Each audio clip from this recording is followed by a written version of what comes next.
Hello and welcome. You're watching the news at 8. I'm Sarah Jacob. Let's get you up to date with the day's top stories.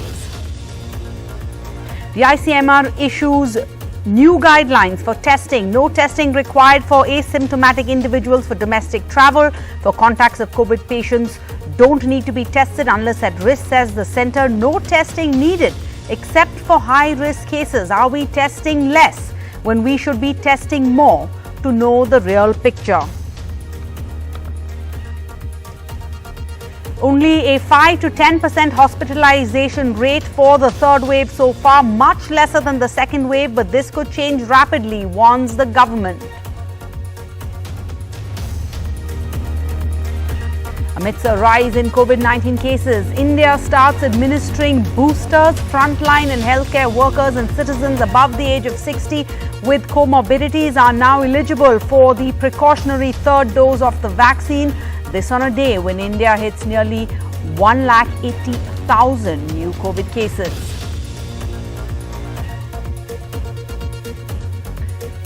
In Karnataka, BJP ministers and the opposition Congress flout pandemic rules. In UP, a case is filed against an opposition leader for overcrowding. As the reproduction numbers in polling states saw higher than Delhi and Maharashtra, curbs seem to be only for the Aam Aadmi, not for politicians.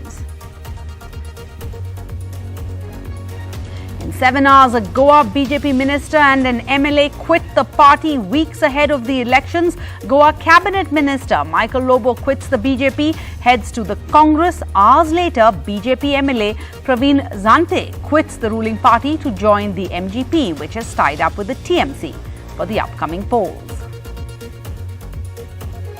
Former top court judge to probe the case on the breach in the Prime Minister's security in Punjab. The court tells the centre and the Punjab government to halt their probes, orders the securing of all records and materials pertaining to the Prime Minister's visit to the state. And India to get its first glimpse of the redesigned Central Vista on the 26th of January, but we'll bring you a sneak preview.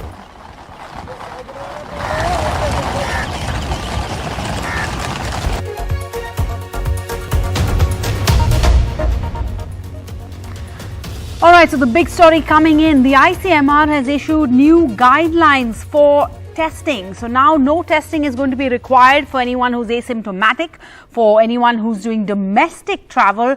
Even those who have been in contact with COVID patients don't need to be tested unless at risk, says the ICMR's new advisory. So basically, actually, it seems, let's go across to my colleague Akshay for more on this. So Akshay, I want to ask you first what changes, what this new advisory says, but basically it seems like no testing is needed except for high-risk cases, which would lead one to ask, then are we testing less at a time when really we should be testing more? Well, that's the biggest question. ICMR is one of the top scientific body in the country. Indian Council of Medical Research has been making rules about testing. The government has been encouraging testing from the very beginning of the pandemic, but now it seems like a U-turn by the ICMR. So the guidelines say that if you had any exposure to a COVID positive patient and you do not have any symptoms, you haven't developed any symptoms, then you do not need to get tested unless you are from the at-risk category. Now, what exactly is at-risk categories? At-risk categories mean if you are 60 above of age, if you have any comorbidities like diabetes, other diseases that have been mentioned by the doctors that are included in the comorbid patients. So if you are part of the if you either have a comorbidity or if you are above 60, you can get tested after an exposure to a COVID positive patient. But if you do not have any comorbidities or if you are below 60, then you do not need to get tested. Second thing is that if you need to travel to another state, you actually do not need to get tested. You can go without a test, and there is no condition on that. For example, it doesn't even say that if you are fully vaccinated, then you do not need to get tested to travel to another state. Third thing that has been changed is that if you have completed home isolation, then according to the guidelines, if your home isolation period is over, then you do not need to get tested after that. And if you have come back from a COVID center after being positive there, and if you have completed the timeline that you were required to spend there, then also you do not need to get tested. So the testing has been reduced significantly. Any method of testing can be used for those who have symptoms. So if you have sore throat, if you have headache, if you have body pain, if you have any kind of these symptoms, then only you can get tested. Otherwise, now it seems that you do not need to get tested. That is something that happened in Lady Hardinge Medical College as well a few days back, where the healthcare workers were given similar kind of advisory. But Akshay, I have to ask, reports, we have studies that have shown that almost 80% of all the cases reported out of Maharashtra, for example, have been asymptomatic. So if you're not testing, how will one know the real picture? How can one come up with policies to fight the spread of the coronavirus if we don't have an idea of what we're up against really? So in that context also, when does this come into play? Is this an advisory as of now, or when does this become a reality for all Indians? Well, it has become a reality now because the ICMR guidelines have now come out, and yes, you have rightly mentioned that a lot of patients are asymptomatic. We were testing each and every contact of Omicron positive patients just a few days back.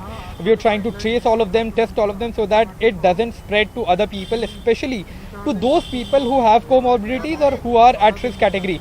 So it will be in fact very hazardous for those people who can get in touch with asymptomatic patients, because even if you are asymptomatic, you can always transmit the virus.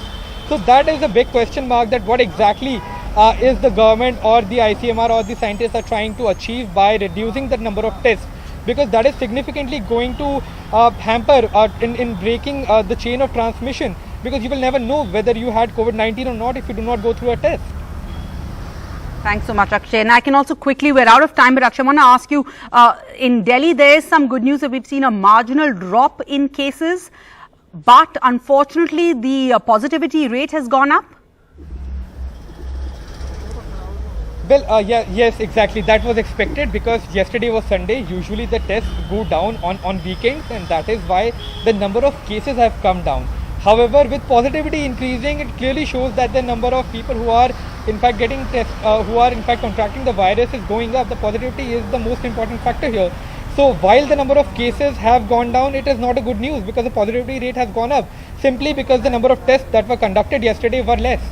So not reassuring really. Thanks so much, Akshay. But let's go across to some reassuring news that's come in today, and that is that new government data shows lower hospitalization rates compared to the second wave. So India is witnessing a hospitalization rate of 5 to 10% in the third COVID wave, the government said today. In the second wave, the official data showed hospitalization rates in the range of 20 to 23%. So while this is reassuring news, the government has, however, warned that the situation is, I'm quoting here, dynamic and evolving one, and the need for hospital care may change rapidly. Data shows that for every 100 cases of Delta hospitalizations, there could be 125 to 250 hospitalizations in the present surge. And we're calling this a surge because we saw a massive spike of 1.79, almost 1,80,000 fresh cases that were recorded on Monday morning.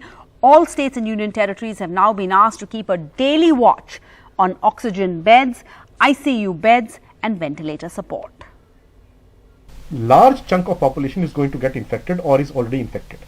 Now, even if there is a small percentage of this which will require hospitalization because of severe, moderate or severe illness, that number, let's understand, will be significant number. Absolutely. Okay? So there will be a significant number of people who will require hospitalizations, although in terms of percentage, that percentage will be small. Okay. Now, so hospitals have to be geared up. And India has begun administering the booster dose, or as the government calls it, the precaution dose against the coronavirus. Starting this morning across the country, health workers, frontline workers and senior citizens with comorbidities lined up to take their third jab. This even as the government is grappling with a rapidly escalating pandemic driven by the Omicron variant. Nearly 1,80,000 new infections were recorded overnight. The nationwide daily positivity rate now stands at a worrying 13.29%. India has so far reported over 4,000 cases of this new variant, the Omicron variant, that has fueled a fresh spike in infections worldwide.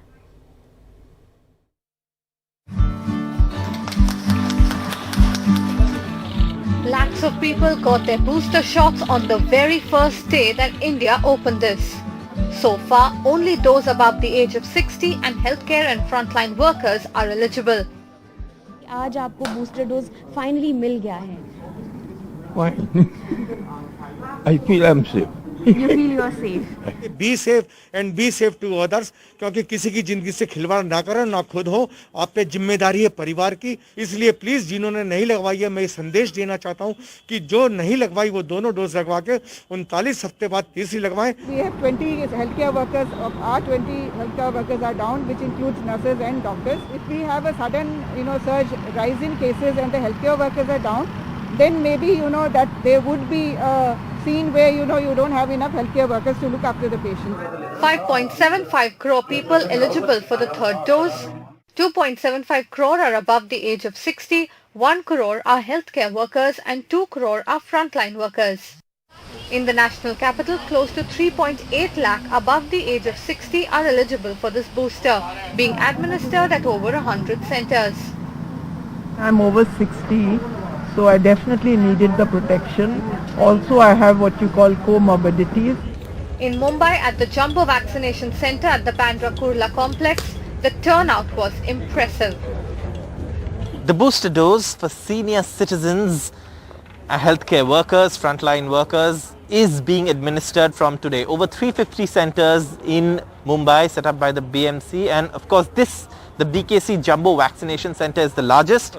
आज मेरा third dose है, booster dose. मेरे को कल message आ गया, आज इधर आया तो डायरेक्ट मेरे को अंदर सीधा बैठने के लिए बिठा दिया है. तुरंत मेरा आधा घंटे में काम हो जाएगा. In Bengaluru, nearly 21 lakh beneficiaries have been identified for the booster dose, and vaccinations are happening at 220 centres in the city. Both 72-year-old Sudha and her husband received a message from the BBMP on the booster dose due. The couple are not tech savvy, so their neighbour helped them get a slot. Day before yesterday we received this message from BBMP. Because we do not know ABCD of this laptop and other things. So our neighbour helped us. Rolling out vaccination for senior citizens in Kashmir has come with additional challenge for vaccinators. Since not many senior citizens can reach to vaccination centers because of snow and cold, it is vaccinators who have to wade through snow to give vaccines at doorstep. Amid the snow and cold, Kashmir rolled out booster doses for senior citizens, healthcare and frontline workers. There are nearly 7 lakh beneficiaries across Jammu and Kashmir. In Boniar, Baramulla, vaccinators trekked snowbound forests to give vaccines to senior citizens with comorbidities. India is now reporting a massive surge in its daily COVID cases and the new variant Omicron. Amidst what is being called as the third wave of COVID, India is finally administering booster jabs for its elderly and frontline workers. With Nasir Masoodi, Akshay Dongre, Saurabh Gupta, Shrija MS, Ratnadeep Chaudhary and Sushil Rathi, Shanakshi Chakravarti for NDTV. And what's also worrying is that the R factor in the current wave is very high in some states in comparison to the first and second waves. And this especially in poll-bound states of Uttarakhand, UP, Punjab and Goa. It's higher than in states like Delhi and Mumbai, which are reporting the largest number of cases so far. So the R value, or the reproduction number, measures the contagiousness of the virus in terms of the mean number of individuals who will get infected by a single infected person. So basically, if the R value is 2, then on an average, 1 infected person will infect 2 others. And take a look at UP, in India's most populous state. This is even more worrying here, as UP has among the lowest vaccination rates in all of India. Only 34% of the total population has been vaccinated in this state that's going to the polls in the next month. Booster doses being administered across India's most populous state. But with just a month to go before the crucial state election, UP's big headache is increasing overall vaccinations. It is now racing to fully vaccinate as many adults as possible. Currently, this rate is among the lowest in the country, just 34% of the total population. But apart from booster doses, Uttar Pradesh's big challenge is to up the number of fully vaccinated people in the state, which currently is about 53% of all eligible people. And that's a low number for a big state like UP. So I have this queue here of people who've come in to get their second doses. Aapka naam kya hai yaar? Indrad. आपका service अच्छा, इधर आ जाइए आप लोग। ये बताइए कि आप लोग को दूसरी डोज कब लगनी थी और आज कितना लेट हो गया आपको? सर 3 महीना लेट है। 3 महीना। और आपको? वही तो लगनी थी 10 को। 23-10 को लगना था, जनवरी में आ रहे हैं। हाँ, 2 महीना समझ 1.5 महीना। 2 महीना। क्यों सर इतना लेट हो गया आपको? जी सर, पर्ची गायब हो गई थी मेरी। पर्ची गायब हो गई? हाँ सर। तो आप तो आधार कार्ड के साथ भी आ सकते थे, आपको मालूम नहीं था? नहीं सर, मालूम नहीं मालूम था। ढूंढ रहे थे हम लोग। The big worry is political crowds. This one at the residence of Congress leader Imran Masood in Saharanpur today, where he announced a switch to the Samajwadi Party, resulted in a police FIR over COVID protocol violation. The current daily average doses in UP is 15.92 lakh doses, compared to 12.21 lakh doses 2 weeks ago. The vaccination challenge is greater in UP's rural districts, like eastern UP's Balia. जनपद बलिया अभी vaccination की speed में काफ़ी पीछे है। 73% के आसपास की पॉपुलेशन को हम फर्स्ट डोज दे पाए हैं और ये उत्तर प्रदेश के 75वें स्थान पर है। हमारी कोशिश है कि 20 तारीख तक हम इसको टॉप 10 डिस्ट्रिक्ट्स की सूची में शामिल करा पाएँ। सेकेंड डोज लेने वालों की संख्या अपेक्षाकृत ज़्यादा हो रही है, कम नहीं हो रही फर्स्ट डोज की तुलना में अगर हम देखें हमारे जनपद में। रीज़न ये है कि फर्स्ट डोज जिन्होंने देर से लिया है उनको सेकेंड डोज के लिए थोड़ा वेट करना पड़ेगा, तो बहुत सारे लोगों को जनपद बलिया में फर्स्ट डोज देर से मिली है। Balia is the last in UP's vaccination rankings and it is voting on the 3rd of March. With Karuna Sindhu in Balia and camera person Vineet Verma, this is Alok Pandey, NDTV. And although the government has issued safety guidelines with a view to prevent a surge of COVID-19 cases, in Karnataka, political parties, including the ruling BJP and the principal opposition, the Congress, are showing scant regard for them. Top functionaries and party workers of these parties are violating these guidelines with impunity, while enforcing authorities don't miss an opportunity to crack down on the common man, seem to turn a blind eye to their violations. The massive Padayatra by the Karnataka Congress is gaining momentum. Crowds continue to swell with all COVID protocols being flouted. Speaking exclusively to NDTV, Chief Minister Basavaraj Bommai said an FIR has been registered against 30 persons including DK Shivkumar, Siddaramaiah, Mallikarjun Kharge and other senior Congress leaders. Certainly we are taking action. Okay. Law is already set in course. Okay. We have filed FIR. ಈಗ ತಾನೇ ಕೇಳಿದ್ರು ಪಾದಯಾತ್ರಿಗಳ ಮೇಲೆ case ಹಾಕಿದೆ ಪಾದಯಾತ್ರೆ ಮೇಲೇನೂ case ಹಾಕ್ತೇವೆ ಯಾರು ಕಾನೂನು ಉಲ್ಲಂಘನೆ ಮಾಡ್ತಾರ ಖಂಡಿತವಾಗೂ ಕೇಸ್ ಹಾಕ್ತೇವೆ. But hours after Chief Minister announced the police case against his opponents, this video surfaced of his own aide and his political secretary Renukacharya taking part in an annual fair today in Honali of Davangere district. The COVID protocol violations were no different from the Congress's Padayatra.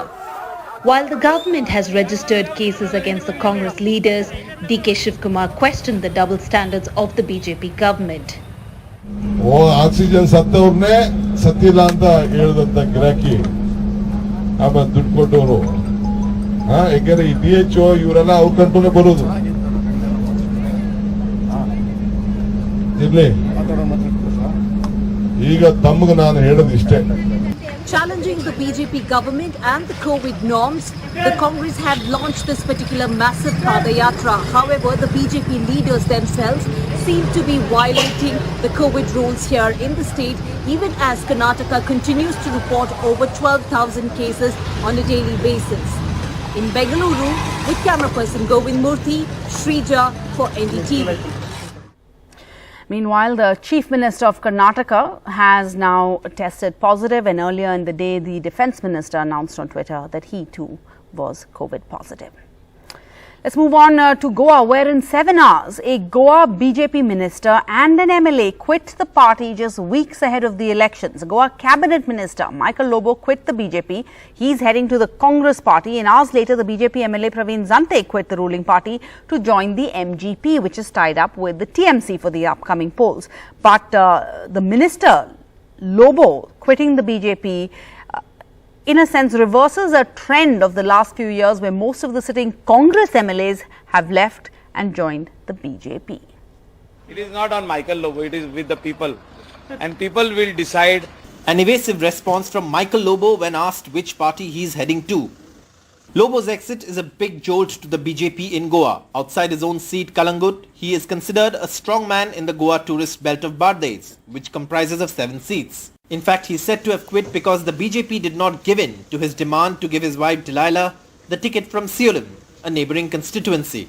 Lobo denies this and says the main reason he quit is the BJP neglecting grassroots workers. I was quite upset the way we are all looked at, especially the Karyakartas, the grassroots level workers are unhappy with the party.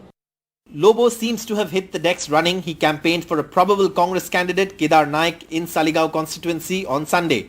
Chief Minister Pramod Sawant hit out at Lobo without naming him. In a tweet, the Chief Minister said, the BJP continues to serve with full devotion and the few defections to fulfill the agenda of greed and personal interests cannot deter the BJP's agenda of good governance. Meanwhile, another blow for the BJP in the afternoon as sitting MLA Praveen Zante also quit. Zante, a former congressman who won on a BJP ticket in 2017, is believed to be headed to the MGP, the Trinamool ally in the state of Goa. Michael Lobo has been in the BJP for around 15 years and was part of the carefully strung together inclusive coalition by the late BJP veteran in the state, Manohar Parrikar. But him being the third Christian MLA to have quit the party in recent times has made the job that much more tougher for the BJP in the coastal state. With camera person Sanjay Mandal, Saurabh Gupta, NDTV.